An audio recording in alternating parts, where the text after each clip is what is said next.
भी आप मोबाइल को यूज़ कर सकते हैं, चीज़ों को आपने एक्सेस करना हो रेलिवेंटली।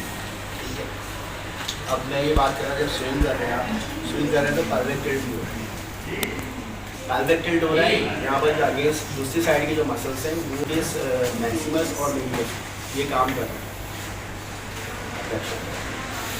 ठीक है, अब मैं ये यूं जब उठा रहा हूँ तो यूं करने में मीडियल रोटेशन आती है। ठीक है, तो मीडियल रोटेटर्स भी काम कर रहे हैं साथ pelvic को tilt करने। देखिए ना, आप मैं pelvis को अगर यूज कर रहे हैं इस तरीके से तो मीडियल रोटेशन आ रही है। ठीक है, ये मसल भी काम कर रहे हैं। तो अगर वो जो डीप मसल्स अगर वीक है तो यहाँ पर स्विंग भी कम हो सकता है, स्टैटिक हम सिर्फ जो है ना वो उस पर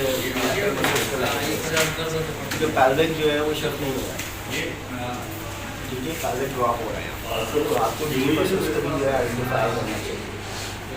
फिर उसके साथ क्या, इसका मतलब ये हुआ कि मुझे डीप मसल्स को आइडेंटिफाई करने के लिए स्टैंडिंग में एक्सरसाइज करवाऊँ।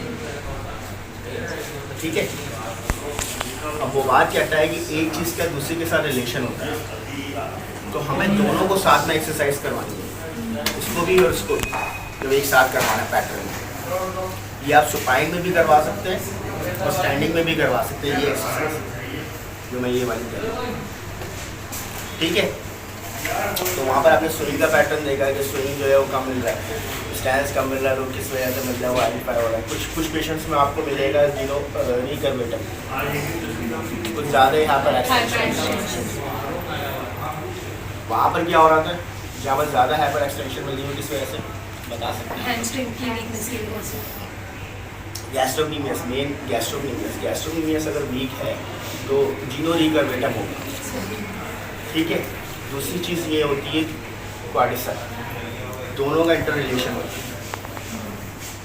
ठीक है, क्वाड्रिसेप की भी आपको जो है वो एक्टिविटी चाहिए और गैस्ट्रोक्नीमियस की भी एक्टिविटी चाहिए, तो वो रोकता नहीं है, गैस्ट्रोक्नीमियस को पीछे जाना चाहिए। ठीक है, और क्वाड्रिसेप इसको होल्ड नहीं कर पाता। ये मिल गया, और क्या चीज़ें गेट में एनोमलीज मिल सकती हैं आपको जो है पुश नहीं मिल रहा है, हील रेस नहीं मिल रहा है, हील रेस नहीं मिल रहा है तो प्लांटर फ्रैक्चर से बहुत। ठीक है, फिर उसके बाद जो है वो ज़्यादा ही जो है वो स्विंग कर रहे हैं, तो ज़्यादा ऊपर ले गया स्टेप कुछ, तो ये फुट को क्लियर करना होगा, फुट को क्लियर नहीं कर पा रहा तो प्लेस एंटी है, फिर वो जब फ्लैप करते हैं हील स्ट्राइक करते हैं, गिर जाता है, कुछ पेशेंट में आपको गिर जाता है।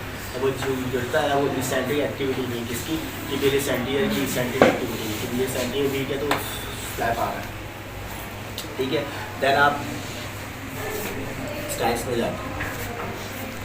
फिर इसमें क्या है, जब आप स्टैंस में जाते हैं तो कुछ पेशेंट जो होते हैं तो बहुत ज़्यादा आगे चले आएगा, तो बहुत ज़्यादा आगे जाने से जो रोकता है वो टिबियस पोस्टीरियर रोकता है। अगर वो टिबियस पोस्टीरियर वीक है तो आपका जो है वो टिबिया कुछ ज़्यादा ही एंटीरियर स्लाइड करेगा, एंटीरियर स्लाइड को कुछ ज़्यादा जाएगा, तो आपको डॉर्सिफ्लेक्शन बहुत ज़्यादा मिलेगी पेशेंट को। ठीक है, ये जो एक फिनोमेना है कि जो आप पार्किंसनिज्म की आप जब बात करते हैं तो उसमें ट्रेमर्स आ रहे होते हैं, खड़े होते हैं जिस तरीके से ट्रेमर्स, तो ट्रेमर्स इसी वजह से होता है कि टिबियस एंटीरियर और टिबियस पोस्टीरियर की को कॉन्ट्रैक्शन अच्छी नहीं होती, जिसकी वजह से आप मूव करते हैं। नॉर्मली भी होते हैं, लेकिन पार्किंसनिज्म की बात आती है तो उसमें बहुत ज़्यादा बढ़ जाती है ये चीज़। नॉर्मली हमारे पास होता है कि स्लाइड जो है ट्रेमर होता है, वो कंट्रोल करने के लिए, बैलेंस करने के लिए बैलेंस करवा रहा था। सोमैटोसेंसरी सिस्टम जो है वो हमारा यूनिट से टिबियस एक्यूज टेंडन से और एंटीरियर जो मसल्स है उसके जो टेंडन से उससे सोमैटोसेंसरी सिस्टम मिल रहा होता है, स्टैंडिंग में हेल्प देता है। अगर यहाँ पर सेंसरी इनपुट नहीं मिल रहा है तो वो बैलेंस भी उसका आउट होगा पेशेंट का। ठीक है, प्रोप्रायोसेप्शन यहाँ से आपको नहीं मिलेगी, ये चीज़ें मिल रही हैं। ठीक है, यहीं पर एक पूरा स्टेप्स की टाइमिंग सीक्वेंस आपने आइडेंटिफाई करनी है, इन्हीं चीज़ों को आपने असेस करना, वही जनरल रूट है। यहाँ पर भी कुछ चीज़ों को मैंने स्टैप कर दिया, जैसे आप खड़े कोई चीज़ बताएंगे। अब जैसे मैंने सिट टू स्टैंड में मैंने हैंडलिंग के साथ आपको बताया था कि हैंडलिंग के साथ असिस्ट करते हैं, ऐसे यहाँ पर भी आप हैंडलिंग के साथ भी असिस्ट करते हैं, गेट बेहतर हो रहा है नहीं है। जैसे pelvic tilt की बात करें और वो पेशेंट होंगे कुछ इस तरीके से चलोगे, देखो सामान कुछ जो है ना पेशेंट होते हैं इस तरीके से टिल्ट करके लैटरल बैंडिंग और ये टिल्ट इस तरीके से चल रहा है, टिल्ट करते हैं। टारगेट चल रहा है, ठीक है, ये चलना मतलब स्लाइस है। अब यहाँ पर जो है ना आप वही की पॉइंट्स को यूज़ करते हैं। अब आपने की पॉइंट कौन सा यूज़ करना है, जब पैल्विक टिल्ट हो रहा है तो मुझे यहाँ से यूज़ करना होगा, ठीक है। तो मैं चलते मेरे तो पैल्विक यहाँ पर शिफ्ट नहीं हो रहा है, ये शिफ्ट किया और अब ये उठाओ लेफ्ट लेफ्ट, अब यहाँ पर शिफ्ट किया, पैल्विक शिफ्ट करके ना आप जो है ना उसको असेस करते हैं कि ये अगर मैं इसको यूज़ कर रहा हूँ तो ये बेहतर हो रहा है, गेट नहीं कर रहा है। वहीं पर ही आप जो है ना ऐसे ही अगर फुट ड्रॉप का मसला है तो फुट ड्रॉप को आप फैसिलिटेट करते हुए आप उसको वॉक करवा के चेक करते हैं कि यही कंपोनेंट इन्वॉल्व है या नहीं। सर फुट ड्रॉप के लिए कौन सा की पॉइंट रखेंगे? फुट को यूज़ करेंगे आप, अच्छा, ठीक है। आपने फुट को स्टेबलाइज किया, ठीक है, डॉक्सीफ्लेक्शन आप करवा रहे हैं, उसके बाद आप उसको वॉक करवा रहे हैं। नहीं तो सर मतलब हमारी क्या थेरेपिस्ट की आप नीचे बैठ के और मतलब जब वो ये आप वॉक करवा रहे हैं ना आप, हाँ खड़े हुए मशीन निकाल लो।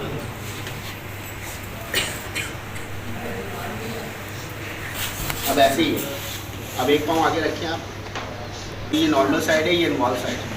अब नॉर्मल साइड पे जो है ना मैं इसको रेस करवाऊंगा, ये आगे रखिए, ये को रेस करें वाशू।